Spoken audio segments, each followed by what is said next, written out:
Good morning, everybody. My name is Sheila Donegan, and on behalf of the organising committee of the Robert Boyle Summer and Winter Schools, we're delighted to welcome you here to the Minerva Suite at the RDS. The Robert Boyle Schools are coordinated by Calmast, the South East Technological University STEM Engagement Centre, in partnership with the Lismore Heritage Centre, and we're delighted to partner with the RDS for our winter schools.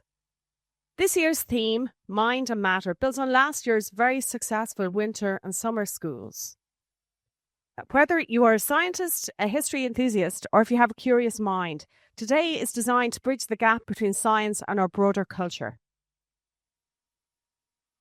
We have a very packed schedule today, and we have a host of excellent speakers, so I hope you enjoy today's winter school.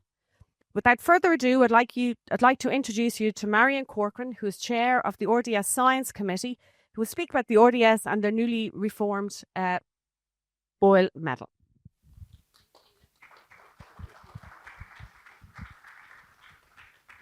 Good morning, and thank you for the opportunity to welcome you to the RDS, and I'm very pleased to be here to represent the Science and Technology Committee. Congratulations to the organising team on developing such an interesting theme for this year's winter school, Mind and Matter. Phenomenal work that you're doing to really explore the legacy of Robert Boyle and to explore topical issues of our time. You've brought experts from far and wide to stimulate discussion on matters of cultural and scientific interest to us all. And you talked about curious minds and bridging the gap, Sheila, and that's never been more important. That to understand the wisdom and lessons from the past, and also to foster critical thinking in a world that is becoming ever more polarised, insular, shallow, and lacking real debate and thought. Since 1731, which is actually 40 years after Boyle's death, so we relate to the game here, the RDS has responded to the needs and priorities of Ireland and addressing gaps over that time in culture and economy. And shape the country. So science, culture, learning has played a prominent role. So we're delighted to have you here with us today. The RDS still continues as a proud history of our proud contribution to arts and culture. We provide residency, exhibition opportunities and bursaries to the art and design community. As chair of Science and Technology Committee, our main contribution now is ESB Science Blast, and I'm delighted to say with 16,000 very excited primary school children here last spring, and they will be here again in early March, really exploring and bringing to mind scientific approach to answer questions they were curious about. And our only intent is to foster curiosity and to help them consider at least a career where they can explore, bring scientific thinking to solve the problems of our time, because they are the skills we need today and in the future in Ireland. So we are delighted to sponsor that and really appreciate our colleagues in ESB. We're also working, as Sheila mentioned, with the Foundation Board on reinvigorating the RDS Boyle Medal. And I know Brian Trench will be giving you a speech later on today, and he's done some phenomenal articles in the last few years around the Boyle Medal. But I mean, it has been around for 125 years. It has been 11 years, almost 12, since it was last awarded, as the RDS stepped back to say, where do we fit now in Ireland of 2025, 26, and where does the Boyle Medal fit? So I'm delighted to say there is a real appetite to reinvigorate the Boyle Medal. We will work in a coordinated manner with Sheila and Eoin around the relaunch of the Boyle. We will be working, our date for the Boyle Medal is not only around the 400th anniversary of Robert Boyle, but the tercentenary of the RDS, which will be in 2031. So we have a flight path to build up, reprofile the impact and the prestige of the Boyle Medal up to 2031. So I look forward to your support when we relaunch the Boyle Medal. We will work, as I say, in a coordinated manner, because next year is a particularly auspicious year to mark the 400th year of the birth of a very great man, a great thinker, a great contributor. And if any of us could think about being remembered in 400 years' time, we'd be doing pretty well. So enjoy your morning. Congratulations again to the organisers. Good luck to all the presenters and speakers, and have a wonderful morning. And thank you for the opportunity to welcome you.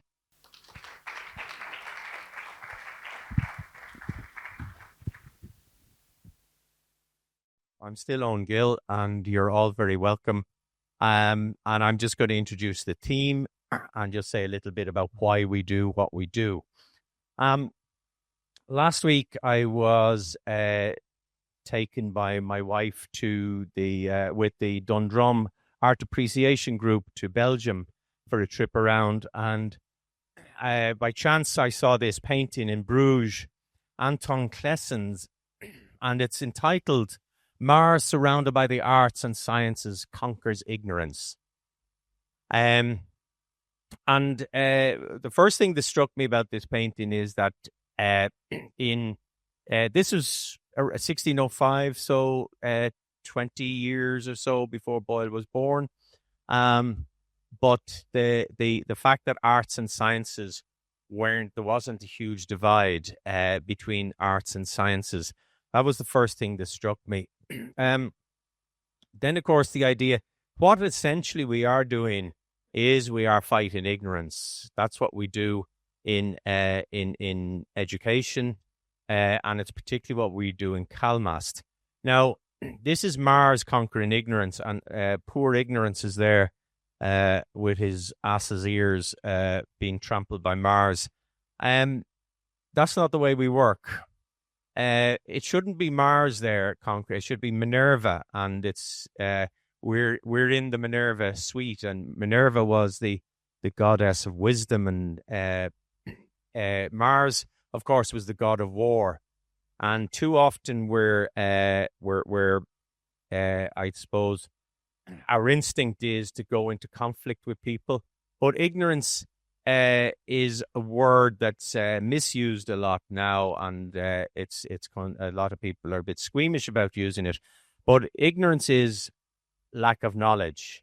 It's used to now to describe or as an insult that somebody is low intelligence or bad manners, but it means that they don't know, and it's our job to help them know. It's our job to show them the I won't say the true path to enlightenment, but well, I've just said it. So that's what we want to do. We want to ultimately show people how to think better, how to understand, particularly the science issues or issues that have a strong scientific basis. But also with the Boyle Summer School, we don't look at things through a scientific lens. We want to look at it through the viewpoints of philosophy, history, cultural studies, and the arts. So I thought it was a stroke of luck to come upon that painting. It's in the museum in Bruges. If you're ever visiting, it's very appropriate that we're in the RDS, because the RDS has been for several centuries now been promoting science, and people like Charles Mullen and others back through the generations have been involved in promoting science as part of our culture rather than separate from our culture. So we decided that we needed something that positioned science on our cultural stage, and we founded the Boyle Summer School in 2012, and then the Winter School in 2018. So Boyle was born in 1627 and died, as Marian said, in 1691. We believe he's one of the great unsung heroes, not just of Ireland, and not just because he was born on this island, but because of his contributions to the development of human thought. He is commemorated in Ireland. There's two statues that I know of in Dublin. This one here is in the back of St. Patrick's Cathedral, the monument to his mother, and there he is with his sisters. He's only a few years. I think he was 4 when his mother died. And then the other is in Pride of Place in our government buildings, and we'd like to say that's because we cherish our science heritage as much as we cherish the other aspects of our heritage. But in fact, it's an accident because that was the College of Science, and the sides, the entrance to government buildings is actually flanked by Boyle and Hamilton, two of our great scientists.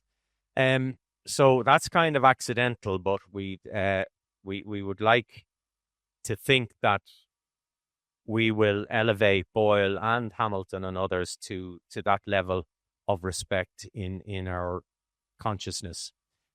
Boyle was born in Lismore Castle. He was the son of the Earl of Cork and the father of chemistry. He's called the father of chemistry mainly due to this book in 1661.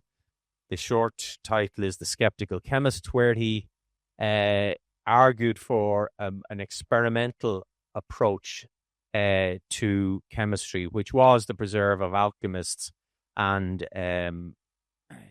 trades, really, at the time. So Boyle elevated it to the status of a respectable science. He had his philosophy. He believed that the universe operated under mechanical laws, so therefore was intelligible to us if we took the time to explore. And he believed that this God had set this in motion, and it was an act of devotion to try and understand God's universe. He also believed in corpuscles, that all matter was made of corpuscles that varied in size, shape, and motion, and it's the size, shape, and motion that gave the difference to different types of matter or different materials. And that's, of course, forerunner of our atomic theory that is which is the current and pretty established theory. And then, very, very importantly, experimental philosophy. He believed in experiment, and that experiment basically trumped everything else. And he wrote very, very careful and really long-winded accounts of his experiments in books such as New Experiments, Physical, Chemical, or Mechanical Touch in the Air, in which he gave his famous air pump accounts of his famous air pump experiments, which led to Boyle's law. But it also led to such discoveries that we needed air for respiration, we needed air for combustion, and that combustion and respiration were some way similar chemical activities. And he discovered that you couldn't hear sound in a vacuum. He discovered, and in the chemistry side, he developed the first acid-base indicators, the first litmus papers. There's a plethora of things that he developed that are so commonplace now in science. They're like first-year junior cert, so that nobody asks where they came. People think they always knew these things, and Boyle established those. But his importance, and of course, he's known for Boyle's law, and there's his careful readings to establish Boyle's law, and that shows that he was actually the also really the father of the scientific paper, and the way we still report science today. He was the first person to report very, very carefully so that others could reproduce his work. He was a founding fellow of the Royal Society, and the Royal Society was very influential in the development of science. And it showed that he didn't work alone. He worked in collaboration, either through correspondence or through direct collaboration with others. So his true importance really is that he was the major figure in the 17th century who took science, experimental science, from its infancy to be firmly established at the end of the 17th century. the 17th century is kind of bookmarked by Galileo at one end and Newton at the other end. And really, they kind of overshadow everyone. But Boyle was certainly as important as Galileo and Newton. And a lot of Newton's work was built on Boyle's. And that whole thing about communication and that, we never would have heard of Newton if the Royal Society hadn't encouraged him to publish his work. So anyway, the theme this year, last year we did the brain, past, present, and future. And there's so much came up about the mind, and we said, okay, this year. So I've always thought of it, because I'm an engineer, think of it as the hardware and software, a computer hardware. It's nothing until the software runs on it. That's the way I look at it. But that's the picture I have in my mind. But it's such a fascinating area. A lot of the things the questions that Boyle and his contemporaries were asking, we're still asking today, particularly about the mind. Of course, in those days, they were concerned with the mind, the soul, and the brain, and the body. Science very much restricts itself now to the mind and the brain, and leave the soul to others. But that certainly wouldn't have been Boyle's approach, although he did separate in science. He separated out what you couldn't attribute a look for causes from supernatural sources, and that was a core principle of his science. And so anyway, we're looking at mind and matter. We have a wonderful cast of presenters today. Next up would be Professor James O'Shea, then Professor Richard Roach. We'll have Brian Trench talking to us about the Boyle, some of the Boyle medalists from history. And we'll also have Kevin Mitchell talking about free will and choice after lunch. Before lunch, we have a special treat. We've Ella Nicholson, a young magician from Dublin. And she's going to be showing how your mind can be very easily tricked.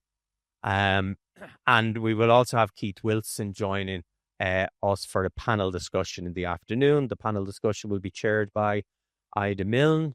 You've already met Sheila Donegan. We're also other sessions will be chaired by Dr. Norda Salisbury and by Nuala Keeley. We also have Penelope Kipps on camera, and we have Elaine Liu and Rebecca Attard Trevisan helping out today. So, and thank you very much to all our team who had a very early start coming from Waterford.